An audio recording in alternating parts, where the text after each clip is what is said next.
Voltando aqui para nossa aula, a gente aqui tem uma imagem do continente americano como um todo, certo? Aqui na parte de cima nós temos a América do Norte, Estados Unidos, Canadá, por exemplo, México. Aqui a gente tem a América Central, por exemplo, Guatemala, Jamaica, por exemplo, Cuba se localizam na América Central. E aqui a gente tem a América Latina, no caso, onde fica Brasil, Argentina, Chile, Bolívia, Colômbia, Venezuela, e aí acho que e as Guianas, por exemplo, enfim, vários países. Os povos que a gente vai estudar, Incas, Maias e Astecas, eles vão se localizar nesses três continentes, aliás, nesses três locais aí. Os Astecas, eles vão se localizar onde hoje é atualmente o México. O Império Maia vai se localizar onde hoje é a América Central. E o Império Inca vai se localizar onde hoje fica aqui a Cordilheira dos Andes, como por exemplo países como Chile, Peru, certo? Bolívia. Então a gente vai dar uma estudada em cada um desses povos a partir de agora. Ele vai dizer para a gente aqui e aí a gente vai falar um pouco do processo de chegada, aliás, só para fazer uma breve observação. Quando os espanhóis chegaram aqui, a civilização maia já não existia mais. A chegada dos espanhóis ela vai acabar, no caso, ela vai destruir a cultura dos astecas e a cultura dos incas. É por isso que a gente vai destacar esses dois. A cultura maia a gente vai estudar de uma maneira específica. Então, a gente vai falar aqui um pouco de como foi a chegada dos espanhóis e depois a gente vai falar dos espanhóis tanto entre os astecas como entre os incas. Depois a gente vai tratar especificamente dos maias. No ano de 1519, o espanhol Fernão Cortés conquistou as regiões do atual México, certo? O México foi conquistado por Fernão Cortés. Ele e os soldados dele foram pacificamente recebidos pelos povos nativos, com aquela imagem que a gente mostrou para vocês na aula anterior, inclusive pelo imperador da época, certo? O imperador azteca chamado Montezuma II. O Montezuma II ele confundiu Cortés com um deus da cultura asteca chamado Quetzalcoatl. Eu não sei, a pronúncia, eu me arrisquei aí, mas não vou tentar de novo. Quetzalcoatl, digamos esse nome desse rapaz aí. É que segundo uma lenda, ele havia prometido voltar e reinar sobre os astecas. Já já eu vou mostrar para vocês aí como é que funciona essa história. Por isso Montezuma acreditava, por conta de achar que o Montezuma, o rei asteca, ele acreditava que o Fernão Cortés na verdade era esse deus aqui. E aí, por conta disso, ele terminou recebendo bem. O Cortés, ele não tinha imagem, não tinha ideia do que o Fernão Cortés representava de mal para eles. Cortés recebeu dos nobres astecas 20 jovens prisioneiras de guerra, ou seja, dentro desse processo lá de, chegou, beleza, vamos receber a galera bem. Então, os astecas tinham prisioneiros de guerra lá, e aí eles deram de presente para o Fernão Cortés. Entre essas prisioneiras de guerra, estava essa moça aqui, a chamada Malinche, certo? E ela era uma indígena que guardava um profundo rancor dos astecas, porque os astecas tinham feito a Malinche prisioneira. Os astecas eles eram uma nação, uma civilização, só que ao redor, dentro do território lá do México, existiam diversas outras tribos, certo? E aí muitas vezes os astecas entravam em conflito com essas tribos e faziam prisioneiros. A Malinche era uma dessas prisioneiras. Dentro desse processo, depois que a Malinche foi entregue para o Fernão Cortés, ela mudou seu nome para Marina, ela adotou o cristianismo e tornou-se a mulher do Cortés. Dentro desse contexto, ela aprendeu a falar o idioma dele e ela se transformou na intérprete do idioma dele, além de ser uma guia e uma conselheira. Sem a ajuda dessa jovem, a conquista do México pelos espanhóis seria muito mais difícil. Ela contribuiu, de certa forma, para que os espanhóis conquistassem o México em relação aos astecas. Aqui é um exemplo, só para a gente dar uma olhada rapidinho aqui no que eu havia tocado para vocês sobre essa questão lá da cultura asteca e a forma que eles veem a passagem do tempo. Aqui nós temos o nosso calendário comum e muito bem conhecido de todo mundo. A gente chama de um calendário linear, certo? Porque a gente sempre vai tendo a passagem de um ano para o outro, ou seja, ele é progressivo, ele é linear. No caso dos astecas, como a gente viu, por exemplo, entre os hebreus, o calendário dos astecas, que está representado aqui nessa imagem, ele é um calendário cíclico. O que significa um calendário cíclico? Você tem uma sequência de determinados eventos. Digamos que aqui cada ponto desse aqui seja um evento. E aí, de acordo com o que os astecas acreditavam, tem o calendário, o tempo, ele tem uma sequência de eventos, digamos assim. E aí, digamos que no final dessa sequência de eventos, você tem um evento maior, certo? Que, digamos assim, que acontece uma mudança total e aí o ciclo de eventos ele se fecha. Quando os espanhóis chegaram aqui na América Latina, essa chegada deles bateu com essa espécie de fechamento desse ciclo deles aqui. De acordo com a cultura asteca, quando se fechava esse ciclo aqui, o deus, o Quetzalcoatl, ele chegaria. E é justamente por isso, por conta dessa coincidência histórica aí, os espanhóis, os indígenas terminaram acreditando que os espanhóis na verdade eram deuses que estavam chegando para fechar aquele ciclo ali, beleza? Por isso que eles foram recebidos aqui como deuses. Depois, na verdade, eles demonstraram que eram demônios aí. A gente vai ver aqui um pouco dessa história. Como os espanhóis chegaram para dominar e conquistar riquezas, os conflitos entre europeus e nativos eles não demoraram para acontecer. Na hora que os nativos perceberam o que os espanhóis realmente queriam, eles começaram a reagir.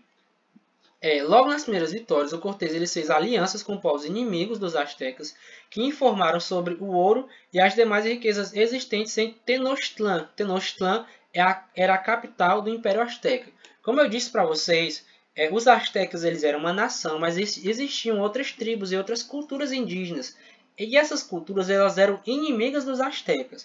Os espanhóis se aproveitaram dessa inimizade e fizeram amizade com os indígenas que eram inimigos dos astecas e terminaram conhecendo melhor o território, sabendo onde é que existia ouro, certo?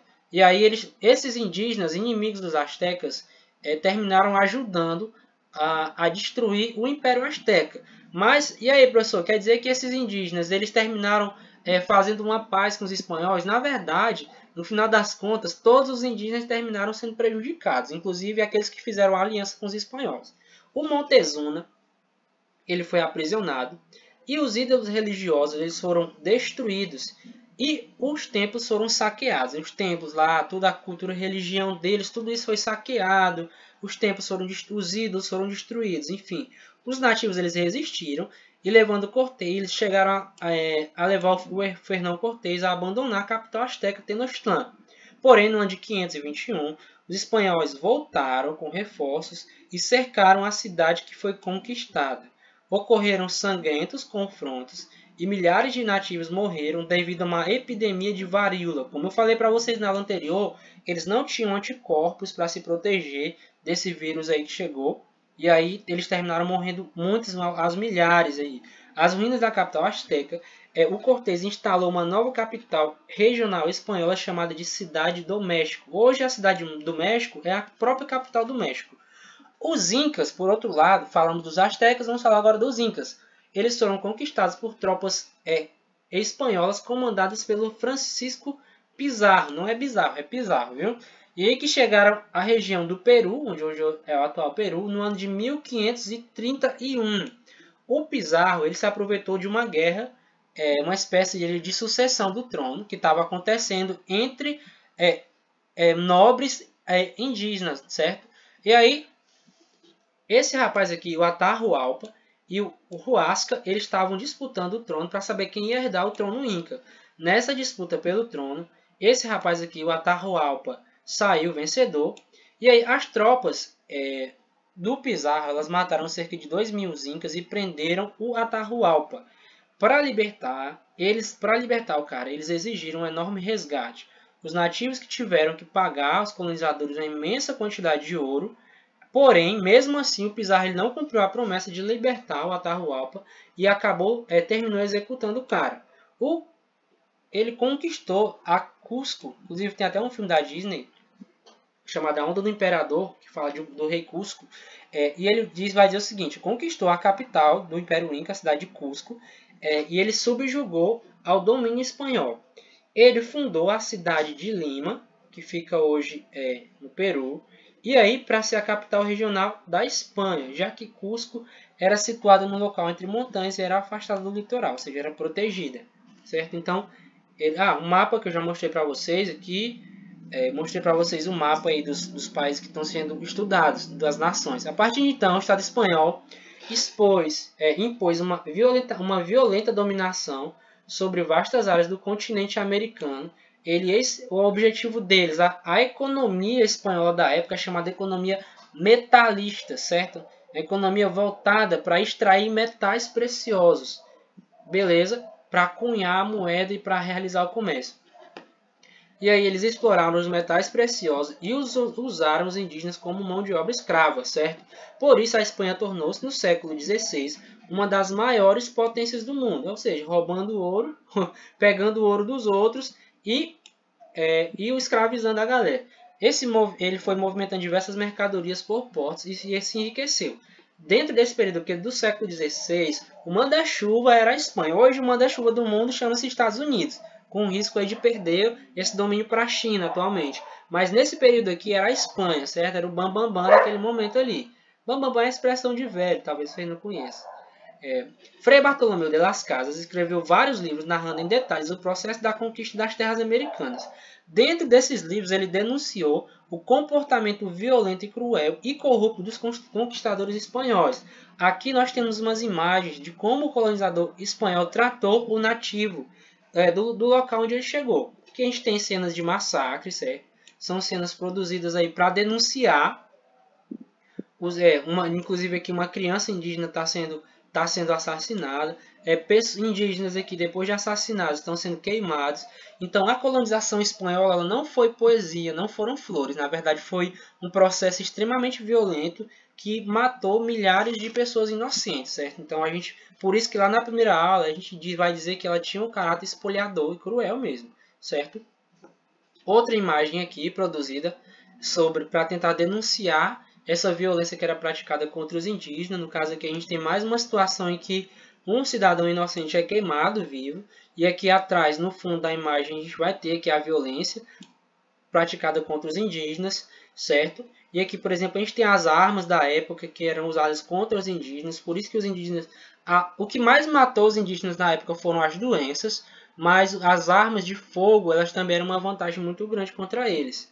Aqui a gente tem uma cena para mostrar aí mais outra cena, para vocês verem como era, para fixar na imagem. A intenção aqui não é assustar, certo? São imagens antigas que mostram a realidade do período. Então, gente, nós temos aí esse início de aula para mostrar para vocês o que foi a colonização espanhola. Nós continuaremos estudando o processo de colonização, de ocupação dos espanhóis, como os espanhóis eles instalaram aqui no Brasil, na América Latina, um sistema administrativo para controlar a colônia e para fazer com que as riquezas da colônia fossem mandadas para a Espanha. E aí, como a gente vai ver, a gente vai chamar isso de uma relação entre colônia e metrópole. A colônia é o país que está sendo expropriado pela metrópole. A metrópole, no caso, é a Espanha. E a colônia da Espanha vai ser, por exemplo, Bolívia. Vai ser Bolívia, deixa eu ver, Peru, por exemplo, certo? E aí o México, que é outro exemplo, um dos principais exemplos, mais conhecidos. E aí, essa aula fica por aqui. Vai ficar para vocês uma atividade. Lembrando que se vocês estiverem assistindo essa aula hoje pelo YouTube, é porque eu tive algum problema para dar a aula ao vivo para vocês, porque eu devo estar voltando de viagem nesse momento. E para que vocês não ficassem sem aula, eu deixei essa atividade programada. Então, aliás, essa atividade não, essa aula. Então, assistam depois, façam, aliás, depois dessa aula, de assistir essa aula, a atividade que vai ficar para vocês no Google Classroom, para terminar de completar o horário de vocês aí, certo? Então, um abraço e até na semana que vem que a gente vai se ver ao vivo aí.